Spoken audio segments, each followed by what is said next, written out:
Wrestling world বাংলাতে সবাইকে স্বাগত জানাচ্ছি। আশা করছি সবাই ভালো আছেন। আরও একটি নতুন ভিডিও নিয়ে চলে আসলাম।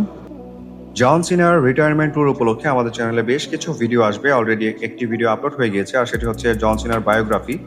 যারা এখনো ভিডিওটি দেখেননি অবশ্যই চ্যানেলে ভিজিট করে ভিডিওটি দেখে নেবেন, কারণ যারা জন সিনাকে ভালোবাসে তাদের অবশ্যই জন সিনা সম্পর্কে জানা উচিত। আর এই ভিডিওটি দেখলে আপনি জন সিনা সম্পর্কে অনেক কিছু জানতে পারবেন, তাই অবশ্যই ভিডিওটি মিস করবেন না।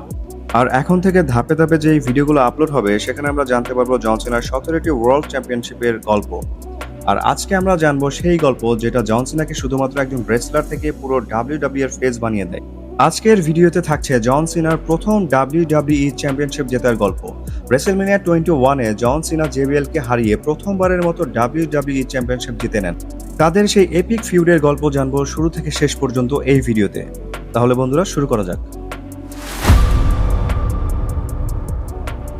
2004 সালের শেষের দিক, স্ম্যাকডাউন ব্র্যান্ডে জন সিনা তখন United States champion. Doctor of thuganomics চরিত্রে সে তখন জনপ্রিয়তার শীর্ষে। অন্যদিকে জেবিএল আগের ব্র্যাড সোনা বরং একজন ধনী, অহংকারী, স্যুট পরা ব্যবসায়ী এবং বর্তমান ডাব্লিউডাব্লিউই চ্যাম্পিয়ন। একজন রাস্তা থেকে উঠে আসা ফাইটার আর একজন রাজনীতি আর টাকার জোরে চ্যাম্পিয়ন। এখান থেকেই শুরু হয় তাদের সংঘর্ষ। সার্ভাইভার সিরিজ 2004, জন সিনা জয় দলের অংশ ছিলেন, কিন্তু স্টোরি লাইন অনুযায়ী সে ভুল করে জেনারেল ম্যানেজার টেডি লংকে আঘাত করে বসেন, ফলে জন সিনাকে সাময়িকভাবে সাসপেন্ড করা হয়। সাসপেনশন থেকে ফেরার পর জন সিনা দেখেন জেবিএল পেছন থেকে রাজনীতি করছেন। জেবিএল এর ইন্টারফারেন্সের কারণে জন সিনা তার ইউনাইটেড স্টেটস চ্যাম্পিয়নশিপ হারায় কার্লিটোর কাছে। মূলত এখান থেকে তাদের ফিউডটা শুরু হয়। রয়্যাল রাম্বল 2005-এ জন সিনা শেষ দুজনের একজন ছিলেন, কিন্তু বাতিস্তা ম্যাচটি জিতে যায়। বাতিস্তা এবং জন সিনার সেই ঐতিহাসিক বচের কথা অবশ্যই আপনাদের সবার মনে থাকার কথা। No way out 2005 premium live ইভেন্টে জন সিনা একটি টুর্নামেন্ট জিতে রেসেলমেনিয়া 21-এ ডাব্লিউডাব্লিউই চ্যাম্পিয়নশিপ ম্যাচের জন্য নাম্বার 1 কন্টেন্ডারশিপ জেতেন। জেবিএল এটা মানতে চায় না, সে বলে তোমার মতো মানুষরা চ্যাম্পিয়ন হয় না, চ্যাম্পিয়ন হয় আমাদের মতো লোকেরা। জেবিএল তার ফ্যাকশন দিয়ে জন সিনাকে বারবার আক্রমণ করায়, এমনকি জন সিনার চেইন এবং ইউএস চ্যাম্পিয়নশিপ স্পিনার বেল্টিও ভেঙে ফেলে জন সিনাকে অপমান করার জন্য। তার জবাব দেয় জন সিনা একটি নতুন ডাব্লিউডাব্লিউ স্পিনার চ্যাম্পিয়নশিপ নিয়ে আসে এবং সেটা দেখিয়ে বলে রেসেলমেনিয়াতে এটা আমার হবে। এরপর তাদের মাঝে কন্ট্রাক্ট সাইনিং হয় এবং সেখানে জন সিনাকে আপার হ্যান্ড দেওয়া হয় এবং সে এখানে জেবিএলকে চরম অপমানিত করে। সে তার হেডের মধ্যে পানি ঢেলে তার মাথায় পরিয়ে দেয়, সারা শরীর ভিজে যায়।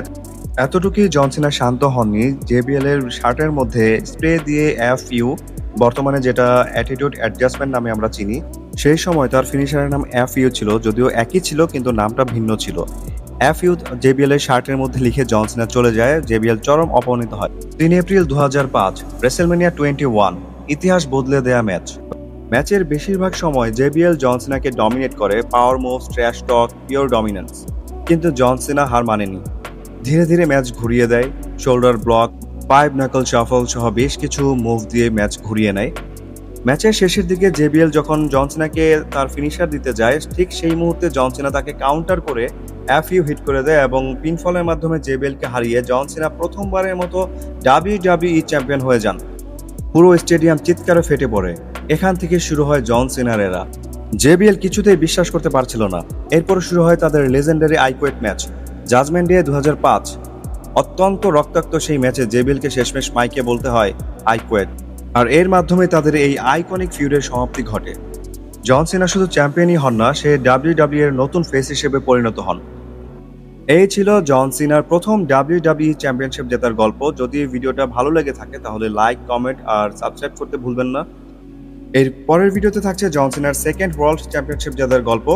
এছাড়াও আরো অসংখ্য ইন্টারেস্টিং ভিডিও আসবে চ্যানেলে। ভিডিওগুলো মিস করতে না চাইলে অবশ্যই চ্যানেলটি সাবস্ক্রাইব করুন, because feel the fight, know the truth on ইয়ন রেসলিং ওয়ার্ল্ড বাংলা। দেখা হচ্ছে পরের ভিডিওতে।